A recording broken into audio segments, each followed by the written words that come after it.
So I just got on my order of the DJI Osmo Action 5 Pro camera, and these are the 12 things that I think is worthwhile upgrading for. Let's go through all the lists to see if this camera works for you as well. Hey, what's up guys? Welcome to Alan Gadgets. Today I'm going to share my list of 12 upgrades that I find worthwhile on the new DJI Osmo Action 5 Pro camera. Before I go into the list of upgrades, I want to touch on something that remained unchanged. The first thing remained unchanged is the size of the camera is exactly the same as Action 4.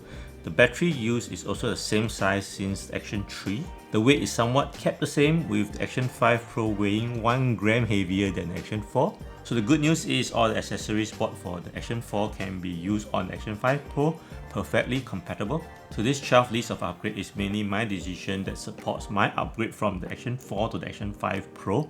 I have yet to do any real in-depth testing and review on this camera. I'll be traveling to various parts of Japan in November, so I'll be documenting and recording that trip mainly using this camera and this drone, and at the same time doing a more in-depth testing and review on this too. So if you're interested in those videos and review, do click on the subscribe button to subscribe to my channel, and also click on the bell button for the notifications. So let's get on to the list of 12 upgrades. So the first upgrade is the camera sensor. Still the same 1/1.3 inch sensor, but with upgraded 40 megapixels instead of 10 megapixels from Action 4. And number 2 is the 4nm high performance chip that upgrade the responsiveness of the screen and whole camera in general. So number 3 is the new larger capacity battery that works with the new chips to give you up to 4 hours of running video under these conditions. As I mentioned before, the battery size remains the same since Action 3, even though the capacity has been increased. So you can use the old battery from Action 3 and 4 on the 5 Pro.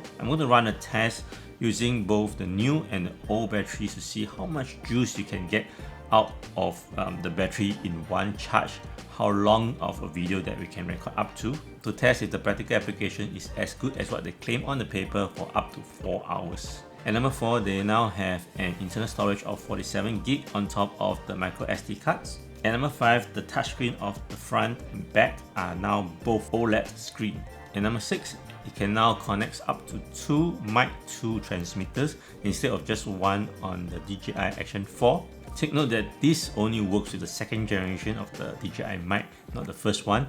For the first generation, you still need to plug in the transmitter on the Action camera. And if you want to remove the door to the USB port to plug in the receiver, I have a video on just how to do that. Number 7, it comes built in with air and water pressure gauge to measure water depth and altitude. The value can be displayed on the screen while you're recording and can also be embedded into your footage.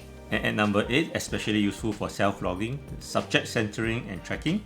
And number 9 is the new Super Night mode that uses AI analytic noise reduction on your video. And at number 10, it has a 20-meter underwater proofing without any waterproof casing. At number 11, upgraded to Wi-Fi 6 that allows up to 80 meg per second of file transfer.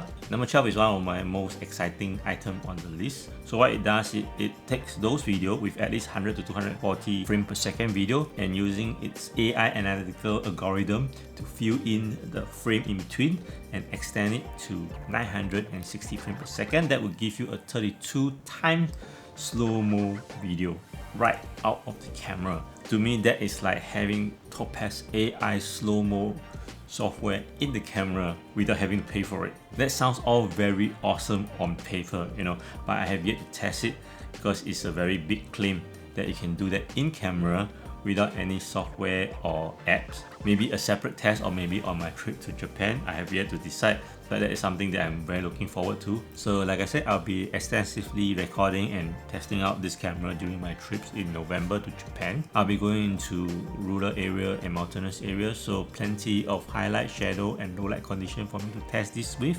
If you are interested in those video and review and others on camera, drones and gadgets, please do subscribe to my channel if you haven't already, and do click on the bell button for future notification.